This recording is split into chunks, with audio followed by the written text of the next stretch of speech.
बसरी रहमतुल्लाह अलैह को दुनिया से गए हुए 1200 साल हो चुके हैं, लेकिन उनका नाम आज भी जिंदा है।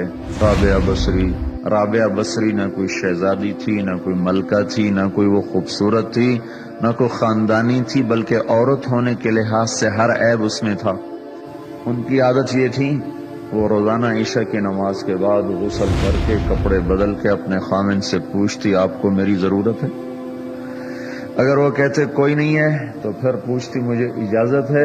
वो कहते इजाजत है, तो फिर मुसल्ले पे खड़ी हो जाती है और फजर की नमाज तक मुसल्ले पर खड़ी रहती थी। उनका खामिन जल्दी फौत हो गया, जवानी में ही बेवा हो गई।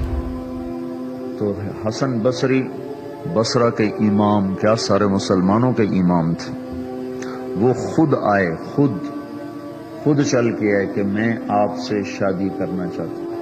वो शादी का शौक नहीं था उनको, वो तो औलाद के काबिल नहीं, शक्ल सिर्फ उनकी नेकी और उनका जो अल्लाह से ताल्लुक था, उनको ये लालच हुआ कि ये मेरी बीवी हो जाए तो इसकी तो फ़ैल शायद मेरी बख्शिश हो जाए।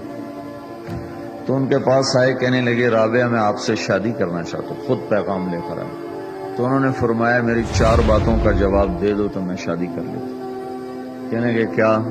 क्या ये बताओ मैं जन्नती हूँ कि दोज़खी हूँ? कहने लगे ये तो मैं कुछ नहीं कह सकता। अच्छा ये बताओ, जब अल्लाह ताला क़यामत में आमाल नामे उड़ाएगा, किसी के सीधे हाथ में आएगा, किसी को उल्टे हाथ में आएगा, मेरे सीधे हाथ में आएगा तो उल्टे हाथ में आएगा? कहने लगे ये भी कुछ नहीं बता सकता।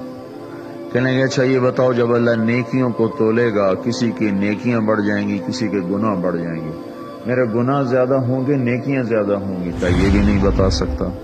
अच्छा ये बताओ, जब लोग गुल सराज से गुजरेंगे, कोई पार निकल जाएंगे, कोई नीचे गिर जाएंगे, तो मैं पार निकलूंगी कि दोजख में गिरूंगी? कहने लगे ये भी मैं नहीं बता सकता।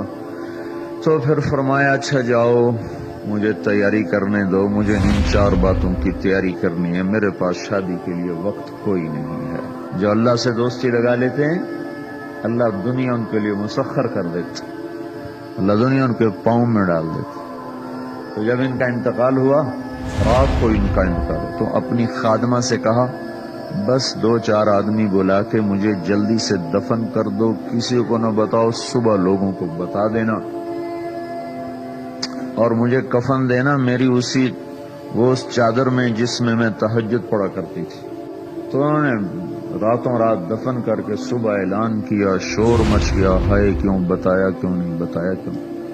तो अगली रात उनकी खादमा ने उनको ख्वाब में देखा, सब्ज लिबास पहना हुआ, हुस्न जमाल, सूरज चेहरे पे चमक रहा। पूछा आपके साथ क्या हुआ? कहा मेरे अल्लाह ने मेरे साथ बहुत उम्दा मामला किया।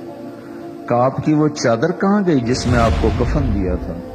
कहा वो अल्लाह ताला ने उतार ली है और मुझे जन्नत का जोड़ा पहनाया है, और उस चादर को अल्लाह ने संभाल के रखा है, जब क़यामत के दिन मेरी नेकियों को अल्लाह तोलेगा तो उस चादर को भी उसमें तोलेगा।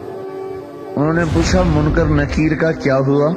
कहा वो आए थे तो उन्होंने मुझसे कहा मन रब्बु की, तेरा रब कौन है, तेरा रब कौन है?